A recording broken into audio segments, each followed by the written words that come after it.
먼저 하나님의 말씀 마태복음 27장 45절 46절 말씀을 제가 봉독하겠습니다. 제6시로부터 온 땅에 어둠이 임하여 제9시까지 계속되더니 제9시쯤에 예수께서 크게 소리질러 이르시되 엘리 엘리 라마 사박다니 하시니 이는 곧 나의 하나님 나의 하나님 어찌하여 나를 버리셨나이까 하는 뜻이라.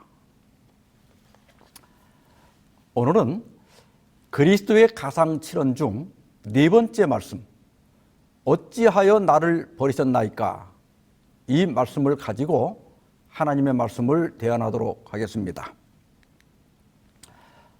오늘 설교를 준비하면서 임재범 씨의 아버지 사진이라는 노래를 알게 되었습니다. 2020년 1월에 임재범 씨의 아버지가 돌아가셨는데 장례를 마치고 아버지의 영정 사진을 들고 집으로 돌아오는 길에 느꼈던 복잡한 마음을 담은 곡이라고 합니다. 임재범 씨는 유명한 아나운서의 사생아였고 배우 손지창 씨는 배다른 동생이라고 합니다. 이런 복잡한 사연 때문에 아버지는 그들을 숨기고 돌보지 않아서 임재범 씨는 고아원에서 자랐고 손지창 씨는 이모부를 아버지로 알고 자랐다고 합니다. 자기를 버리고 방치한 아버지의 장례를 치르면서 많은 감정을 느꼈을 겁니다. 아버지 사진 첫 부분과 마지막 부분을 읽어보겠습니다. 문득 떠오르겠죠. 참 많이 울 것 같아요. 미움과 그리움, 사랑과 원망이 섞인 복잡한 마음이죠. 차가운 길목에 서서 참 오래 기다렸었죠. 그 마음을 얻으려, 그 마음을 이해하려 기웃대던 시간들. 그리고 맨 마지막 구절입니다. 문득 떠오르겠죠. 참 많이 울 것 같아요. 사진을 꼭 쥐고 집으로 돌아온 길은 복잡한 마음이죠. 이별은 미움을 덮죠. 아버지에 대한 본능적 그리움과 사랑, 그리고 자신을 방임한 아버지에 대한 미움과 원망이 교차하는 임재범 씨의 사부곡이라 할 수 있습니다. 오늘 본문의 말씀은 예수님의 또 다른 사부곡입니다. 예수님은 십자가에서 마지막 숨을 몰아 울부짖습니다.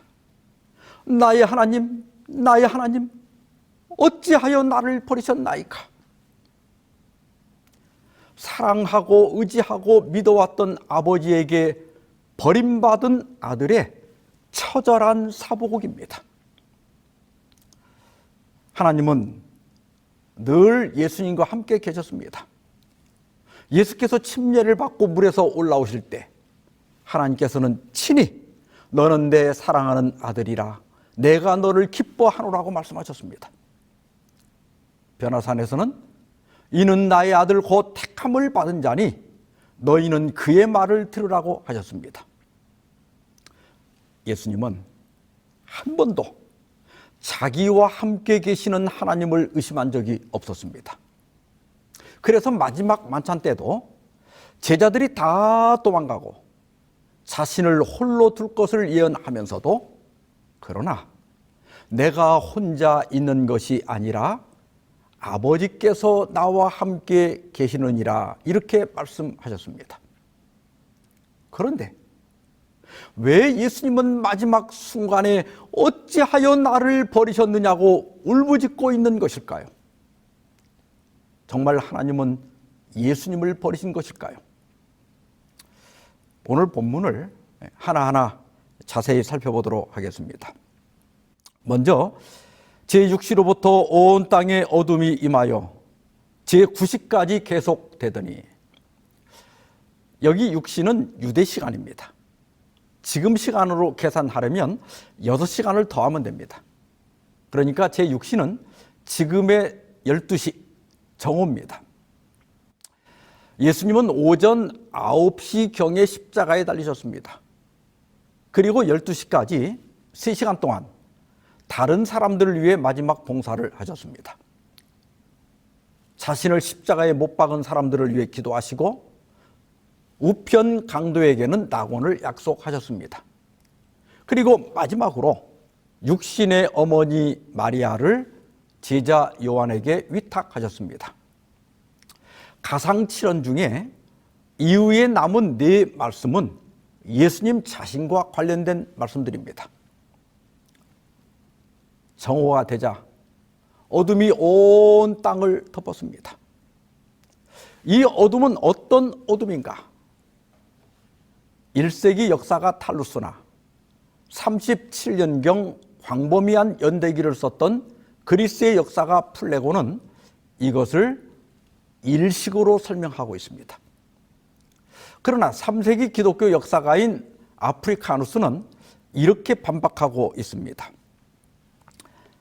히브리 사람들은 음력으로 14일을 유월절로 축하하며 유월절 전날의 구원의 감격을 기념한다. 그러나 태양의 일식은 달이 태양 앞에 올 때만 일어난다. 그리고 일식은 단지 초승달의 첫날과 금음달의 마지막 날 사이에서 일어나고 달은 어떤 시간에 일어날 수 없다. 달이 태양과 거의 반대 방향일 때 어떻게 일식이 일어났다고 추정할 수 있겠는가? 여기 그림을 보면 가운데 초록색 원에 있는 것이 지구이고 위에 빨간 원으로 표시된 것이 태양입니다. 그런데 유월절 정오에는 노랑 원으로 표시된 달이 태양의 반대편에 있는 것을 볼 수 있습니다. 그래서 이 시간에는 절대 일식이 일어날 수 없다는 겁니다. 그리고 일식은 한 장소에서 최대 7분 31초 동안 일어난다고 합니다. 그런데 이때 어두움은 약 3시간 동안이나 계속되었습니다. 여러분, 이 어두움은 자연적인 일식이 아니었습니다. 그것은 초자연적 어둠이었습니다. 그리고 이 어둠에 대해 역사적 증언들이 많이 있습니다. 마태, 마가, 누가, 그리고 탈루스, 플레곤, 아프리카누스, 터툴리안, 이런 많은 사람들이 이에 대하여 언급하고 있습니다. 이 어둠은 어떤 분명한 목적이 있었습니다. 이 어둠은 우리에게 무엇을 증거하고 있을까요? 첫째, 이 어둠은 믿음을 위한 초자연적 증거였다고 하는 것입니다. 시대소망 753페이지입니다. 일식이나 다른 자연현상이 없었는데도 달도 없고 별도 없는 한밤중에 짙은 어둠과 같았다. 그것은 후세 사람들의 믿음을 굳게 하기 위하여 하나님께서 주신 기적적인 증거였다. 이 어둠은 예수님의 죽음이 단순한 죽음이 아니라는 것을 말해줍니다. 자연이 반응했다는 것은 그 죽음이 보통 죽음이 아니라 우주적인 목적이 있다는 것을 증거합니다. 유대인 출신의 역사가 요세푸스는 하나님에 대한 불법적인 행위로 인해 태양조차도 그 더러운 행위를 바라보는 것을 혐오하는 것처럼 외면했다고 믿는다고 하였습니다. 예수께서 고민과 고통 중에 죽어갈 때 무생물인 천연계가 함께 신음했습니다. 태양은 그 광경을 보지 않으려고 빛을 거두었고 하늘은 짙은 구름으로 가려졌습니다. 땅이 흔들리고 바위들이 부서졌습니다.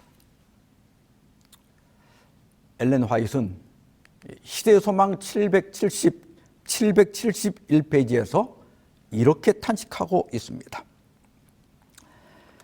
태양이 그분을 알아보고 그분이 고민 중에 죽어가시는 광경을 참아 볼 수 없어서 그의 빛나는 얼굴을 가리웠다. 바위들이 그분을 알아차리고 그분이 부르짖을 때 산산조각으로 부서졌다. 무생물개가 그리스도를 알고 그분의 신성을 증거하였다. 그러나 제사장들과 이스라엘의 관원들은 하나님의 아들을 알지 못했다. 그날 정오부터 3시간 동안 온 땅을 덮었던 어둠은 당시 종교 지도자들의 마음도 덮고 있었습니다. 그들의 마음은 왜 이렇게 어두워졌을까요? 고사성어 중에 견지망월이라는 말이 있습니다. 달을 보라고 가르쳤더니 왜 달은 보지 않고 손가락을 보느냐 이겁니다. 유대 종교 지도자들이 그랬습니다. 모든 성전 의식과 절기들은 우리 죄를 위해 대속제물이 되실 예수 그리스도를 가리키는 것이었습니다. 그들은 각종 의식과 절기를 통해 예수님을 보아야 했습니다. 그러나 그들은 그 의식에만 집착하고 그리고 의문의 율법의 조항에 갇혀 그것들이 가리키는 예수님을 보지 못했습니다. 그들의 무지는 이날 온 땅을 뒤덮었던 어둠만큼이나 어두운 것이었습니다. 오늘날도 하나님의 뜻이 아니라 자기 욕망을 따르는 사람들은 어둠 속에 갇혀 있는 사람들입니다. 진리를 배우고 깨닫기 위해서가 아니라 자기 주장을 지지하기 위하여 성경을 펴고 말씀을 듣는 모든 사람의 마음에도 짙은 어둠이 드리우게 됩니다. 오늘날 각종 이설과 이단과 편견에 빠진 사람들의 마음이 또한 그렇습니다. 우리가 잘 아는 발람은 처음에는 선한 하나님의 선지자였습니다. 그는 배도하고 탐욕에 빠졌지만은 여전히 하나님의 선지자를 자처하고 있었습니다. 처음에는 모압 왕 발락의 그 요청을 거절해서 돌려보냈죠. 그러나 발락이 더 높은 사람을 보내서 엄청난 보상을 약속하자 결국 모압의 고관들을 따라 나섭니다.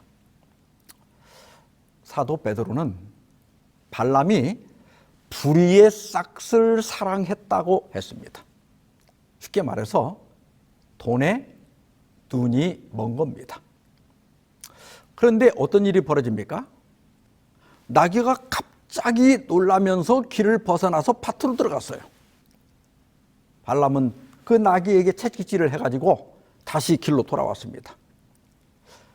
좁은 길 양쪽에 담이 있었는데 이번에는 나귀가 한쪽 담벼락에 붙어가지고 발람의 다리가 담과 그 나귀 사이에 끼게 됩니다. 발람이 또 화를 내면서 채찍질을 하자 이번에는 나귀가 주저앉아 버리고 마는 겁니다. 화가 머리 끝까지 난 발람은 그 나귀를 지팡이로 마구 때렸습니다. 그때 하나님께서 이 발람의 눈을 밝혀줍니다. 보니까 한 천사가 자기를 죽이려고 칼을 빼들고 서 있는 겁니다. 민수기 22장 32절 33절입니다. 보라, 내 앞에서 내 길이 사악함으로 내가 너를 막으려고 나왔더니 마귀가 나를 보고 이같이 3번을 돌이켜 내 앞에서 피하였느니라. 나귀가 만일 돌이켜 나를 피하지 아니하였더라면 내가 벌써 너를 죽이고 나귀는 살렸으리라. 사람이 욕망의 눈이 어두우면 이렇게 되는 겁니다. 발람은 짐승도 보는 천사를 보지 못할 정도로 불의의 싹스에 눈이 멀어 있었던 겁니다. 영적 눈을 떠야 합니다. 지금 우리가 어떤 상황에 처해 있는지 깨달아야 합니다. 그 십자가 곁에 섰던 제사장들과 바리새인들처럼 되면 안 됩니다. 자기 욕망, 자기 확신을 버려야 됩니다. 우리는 진리 앞에 항상 겸손해야 합니다. 예수님의 제자들을 박해하고 죽였던 사람들은 이것이 하나님을 섬기는 일이라고 생각해서 그렇게 한 겁니다. 무지한 확신처럼 위험한 것은 없습니다.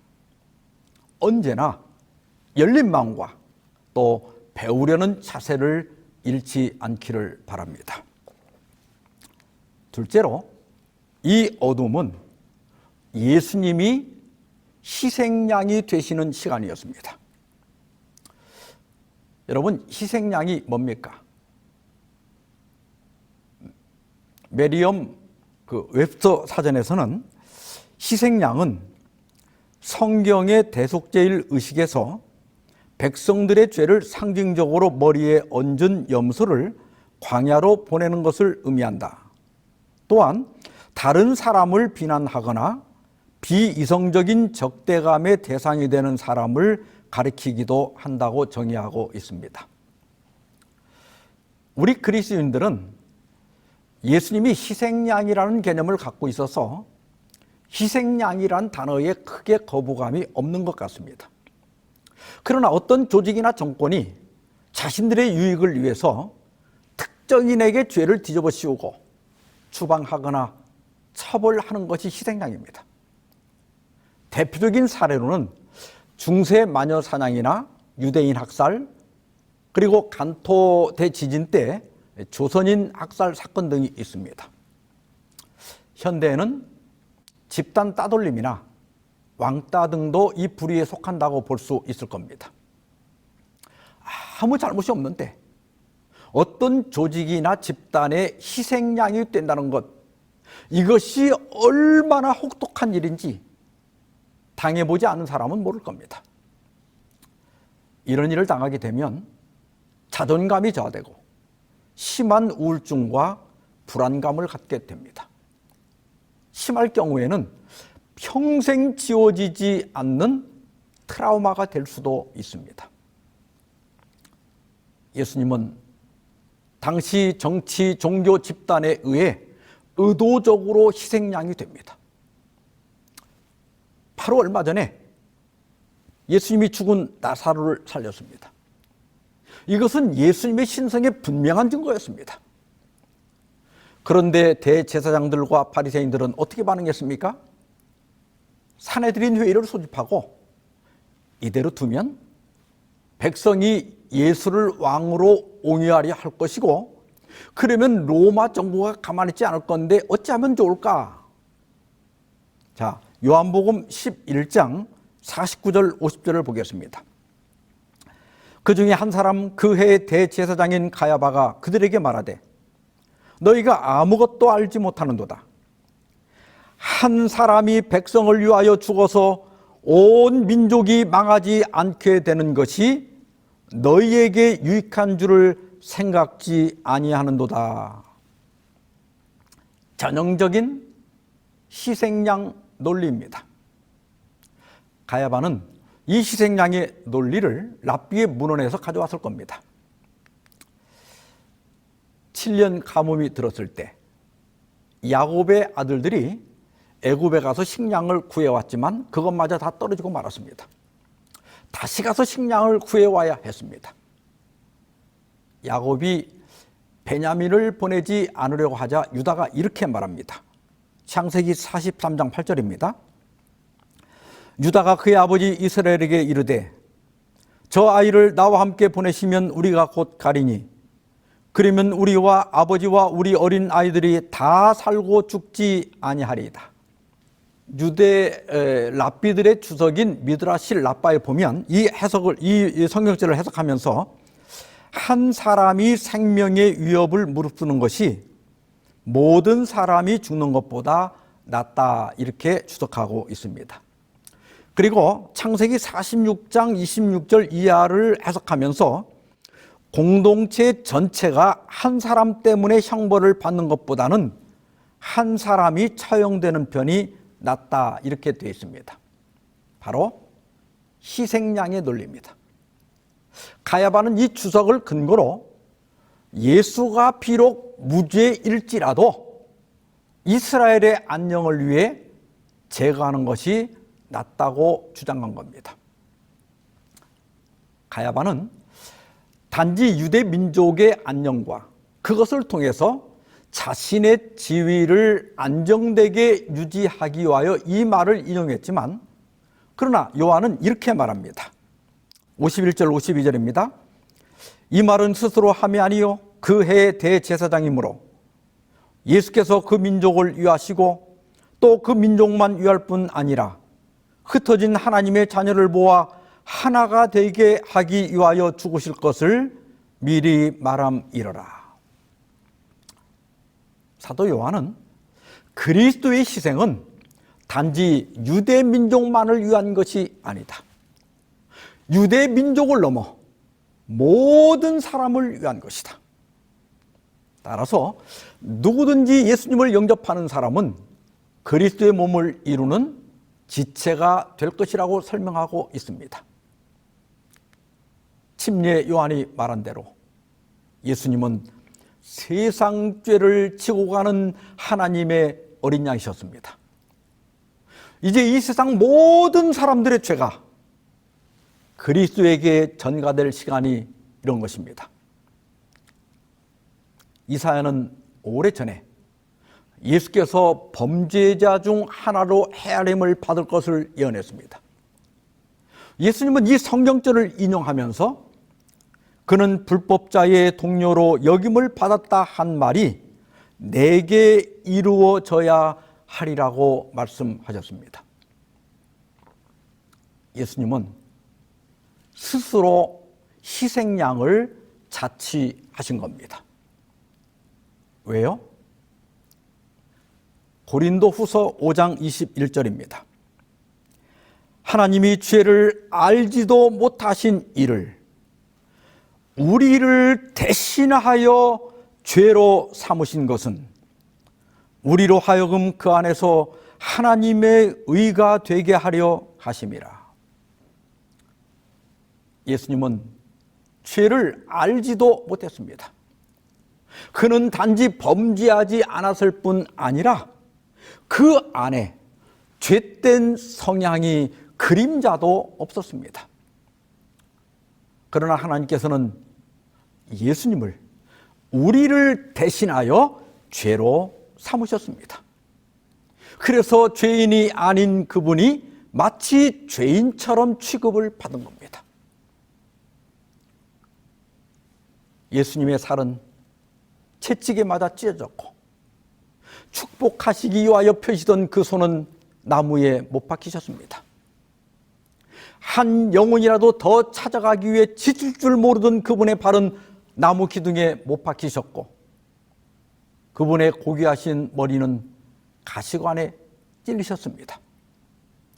깊은 어둠 속에서 온 인류의 죄가 희생양이 되신 예수님께 놓여졌습니다.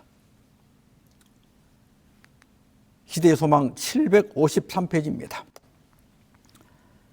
우리의 대리자요 보증인이 되시는 그리스도께 우리 모두의 죄가 놓여졌다.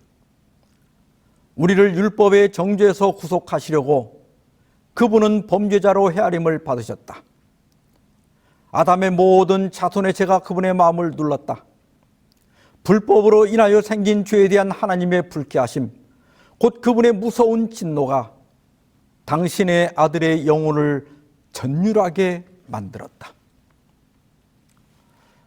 온 땅이 짙은 어둠으로 덮일 때 온 세상의 죄가 죽음의 그림자처럼 예수님을 덮었습니다.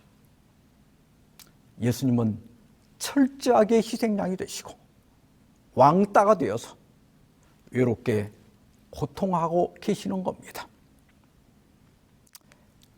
이제 셋째로 우리는 어둠을 뚫고 들려오는 예수님의 사부곡을 들을 차례입니다.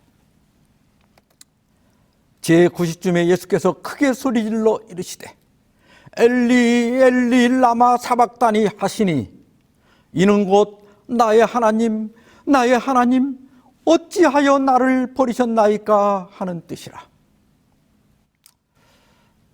짙은 어둠은 3시간이나 계속되었습니다. 죽음의 정적이 갈바리 언덕에 내려앉았습니다. 십자가 주위에 모여있던 사람들은 형언할 수 없는 공포심에 사로잡혔습니다. 그때 그 정적과 어둠을 뚫고 예수께서 소리치셨습니다.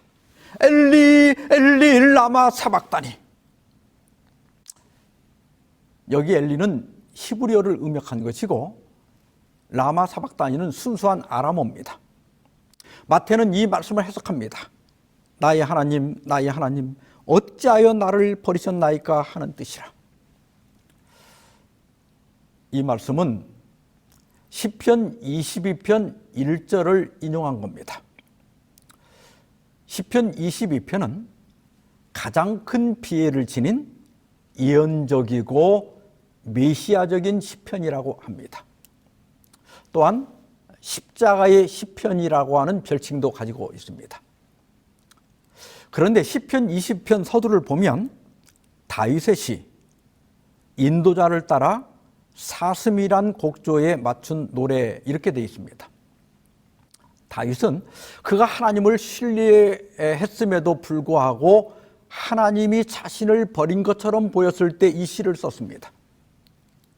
그런데 복음서 기자들은 이 시의 첫 절과 8절, 16절, 18절 등을 십자가의 그리스도에게 적용하고 있습니다. 어떤 분들은 어떻게 다윗의 경험이 부분적으로 메시아에게 적용되는지 의문을 갖습니다. 복음서를 읽다 보면 그 예수님의 동정녀 탄생이나 헤롯이 2살 이하의 아이들을 학살한 일, 또 예수께서 애굽에서 돌아온 일, 또 예수님의 갈릴리 사역, 또 유다의 배신, 그리고 오늘 본문의 십자가 사건들이 모두 구약의 예언의 성취라고 진술하고 있습니다. 구약의 예언들 중에 어떤 부분을 무엇을 근거로 해서 예수님께 적용할 수 있을까요? 구약의 예언들은 대략 4종류로 나눌 수 있습니다. 첫째는 당시 상황에만 적용되는 예언들이 있고요. 둘째로는 전적으로 메시아의 강림과 관련된 예언이 있습니다. 세 번째는 당대로부터 마지막 때까지 포함한 예언이 있고, 또 네 번째는 당대와 후일 메시아에 이중 적용되는 예언이 있습니다. 그러면 어떤 개인적 경험이나 역사적 사건이 후대에 무엇을 근거로 메시아에게 이중 적용될 수 있을까요? 사실 답은 간단합니다. 영감받은 기자가 그렇게 적용했기 때문입니다. 복음서를 기록한 기자들이 예수님의 탄생부터 십자가까지 중요한 사건들을 기록할 때 하나님의 영은 그리스도의 경험을 묘사한 구약의 예언 중 어떤 부분들을 발췌하여 인용하도록 이끌어 주셨습니다. 디모데후서 3장 16절에 말한 대로 모든 성경은 하나님의 감동으로 된 것이기 때문에 우리는 이 적용을 믿을 수 있습니다. 죄를 알지도 못하신 예수께서 왜 희생양이 되셔야 했습니까? 왜 하나님께서는 얼굴을 돌리셔서 예수님으로 하여금 애절한 사부곡을 부르게 하셨습니까? 시대의 소망 755페이지에서는 이렇게 설명하고 있습니다. 하나님의 아들이 이와 같은 죄악의 짐을 지기로 동의하신 것은 다 그대를 위함이다. 그리고 그대를 위하여 그분은 사망의 권세를 깨뜨리시고 낙원의 문을 여신다고 선언한다. 성난 파도를 잔잔케 하시고 거품이 있는 파도 위를 걸으셨으며 귀신들로 떨게 하시고 질병이 물러가게 하셨으며 소경의 눈을 뜨게 하시고 죽은 자를 살리셨던 그분이 자기 자신을 제물로 십자가 위에 바치셨다. 이것은 다 그대를 사랑하기 때문에 그렇게 하신 것이다. 죄를 짊어지신 그분은 거룩한 공의의 진노를 견디시고 그대를 위하여 죄 그 자체가 되셨다. 도대체 내가 무엇이길래 보잘것없는 나를 위해 구주께서 저 참혹한 고뇌와 고통과 치욕을 당하셨단 말입니까? 다 그대를 위함이다. 이것은 다 그대를 사랑하기 때문에 그렇게 하신 것이다. 예수님은 나의 죄, 나의 욕심, 나의 미움, 나의 다툼, 나의 나태함, 나의 교만을 짊어지셨습니다.